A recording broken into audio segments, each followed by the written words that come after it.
Mike Mayock joining us on the program.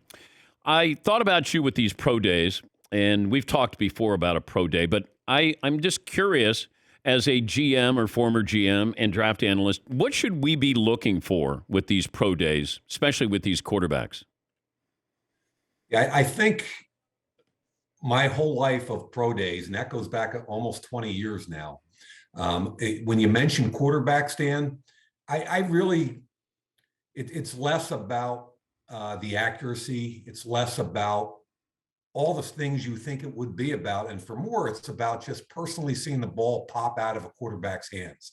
When you watch tape, it's hard sometimes to look at two or three quarterbacks together and say who's got more pop, more arm power, more strength, unless it's a Josh Allen, which just jumps off the screen.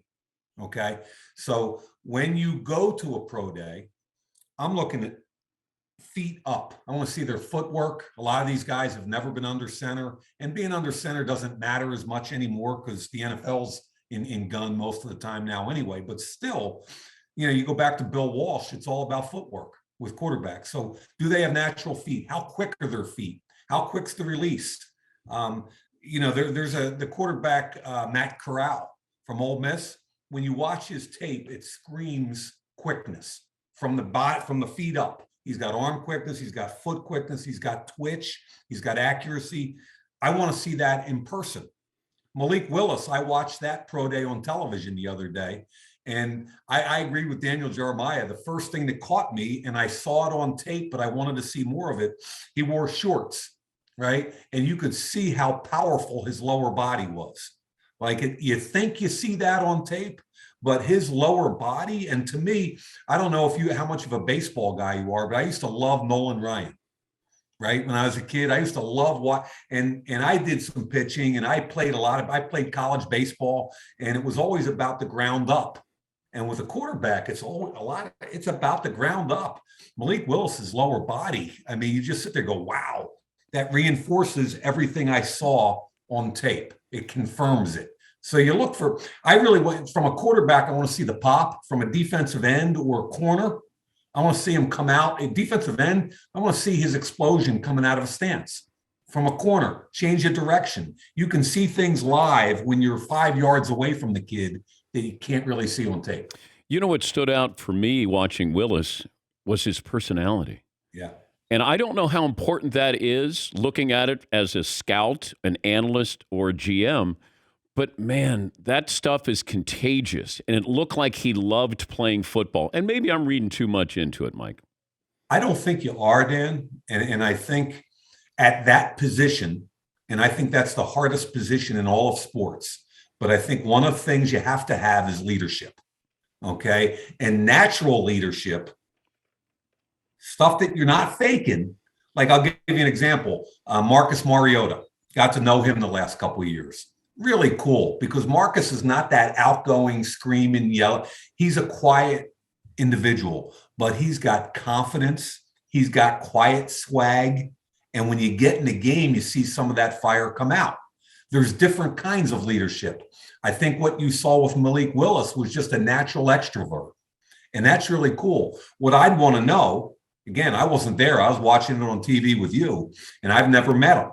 What I'd want to do is get in a room with him and spend some time with them and see how that translates one-on-one. Talk to the people that know him best. It certainly looks like he's a leader. I love the fact, did you see the tape or the video from the Senior Bowl when he was handing out clothes to a homeless guy, right? So all the stuff, all the intangibles that are so important in that position, I'd want to know more about and confirm, because it certainly looks like he checks all those boxes. And to me, that elevates him a little bit. But I wonder, and, it's the eye of the beholder, that somebody loves something that somebody else is going to say, I'm not going to take him that high.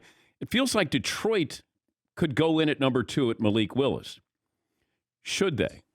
Yeah, I think the old school argument there, and it's intriguing, is look at it this way. How many franchise quarterbacks are in the NFL today? 7 or 8, maybe. Okay. They can put a team on their back and go win a Super Bowl. Yeah. And maybe there's another 5, 6, 7 that you can win a Super Bowl with. Okay. That's not even half the league when you add it up. So if you don't have one of those guys, you don't have a chance, right? That's the preface. I used to have conversations with coaches all the time and scouts about, look, if you value Malik Willis on your board, if he's the 14th best player on the board, you technically should have no business taking him at 2. However, if you really believe he's the guy, what does it matter where you took him? Yeah. Well, I wonder about this, that when does that quarterback get to the point where you go, this is who he's going to be?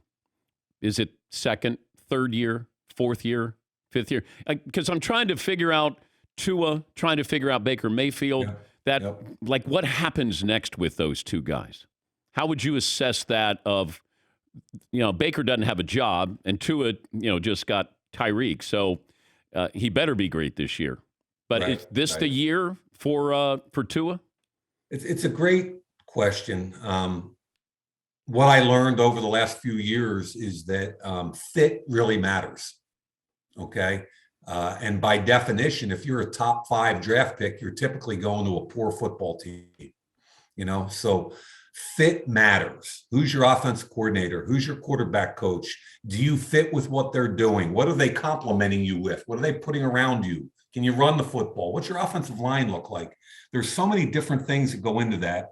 And that's why with young quarterbacks, I like to look at it like, okay, when they're ready to play, and they're all different. Like I remember Carson Wentz, when he came out, North Dakota State, all that kind of stuff.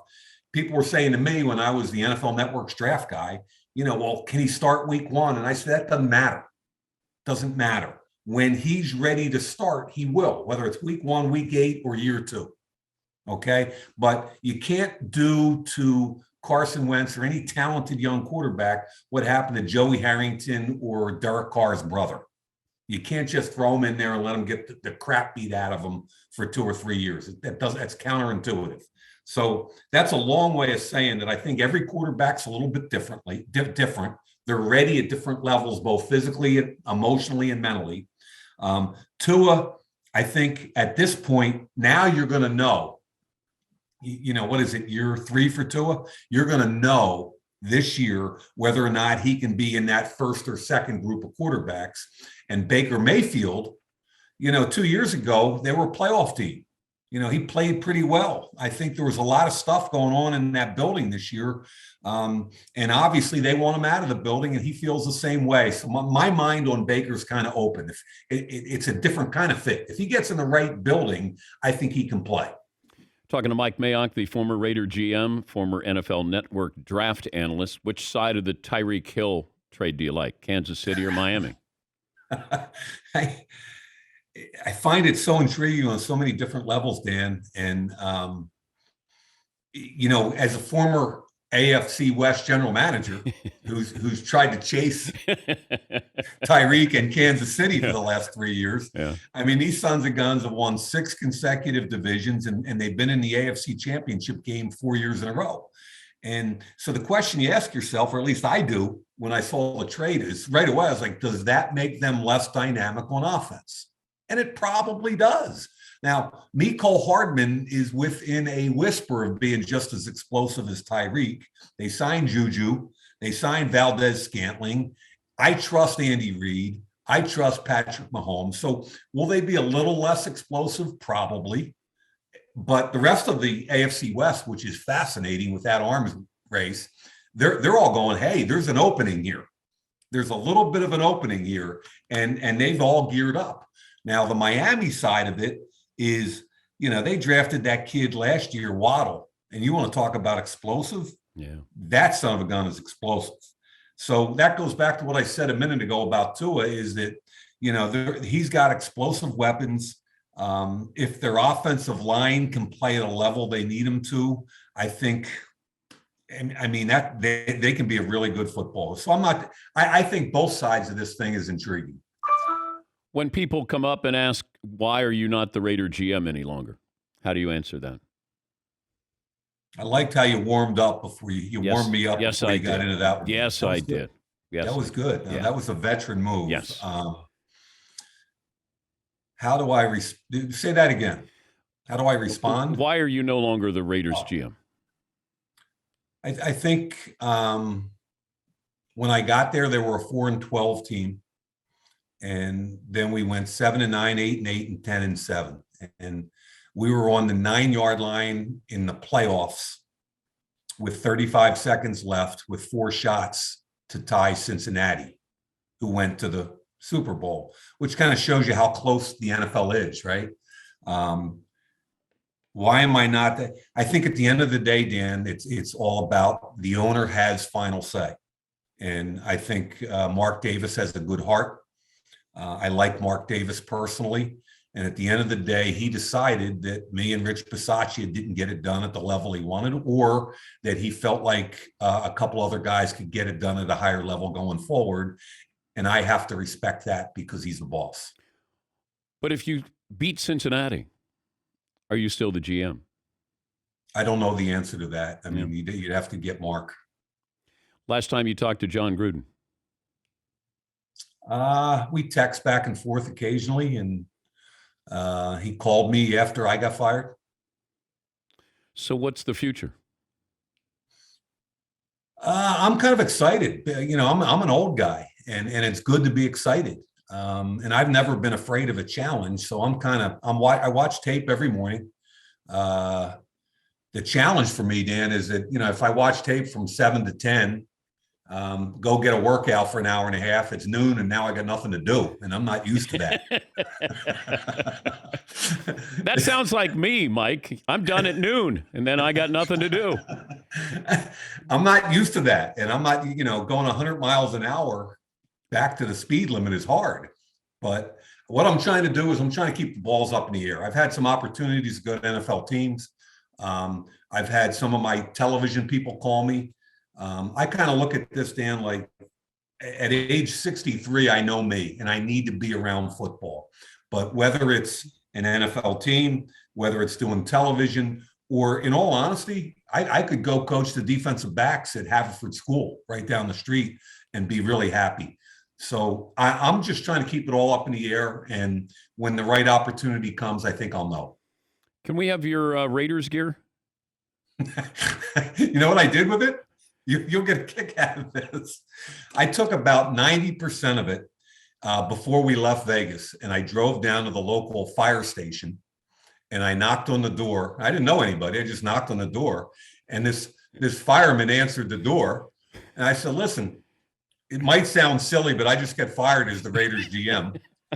And I had 2 huge bags with me, like trash bags. I said, "I got all this brand new gear, and I think some of you guys might like it, or you can give it to the community, but I don't need it anymore." And the guy looked at me like I was crazy. He said, "Well, I think you better meet the chief." He took me into the chief, and I'm dragging 2 big bags of crap into the chief. That's what I do with my Raider gear. Good to talk to you. Good luck. Stay in touch, Mike. Thank you. I appreciate you, Dan. Thank you. It's Mike Mayock, the former Raider GM. Some good stuff there.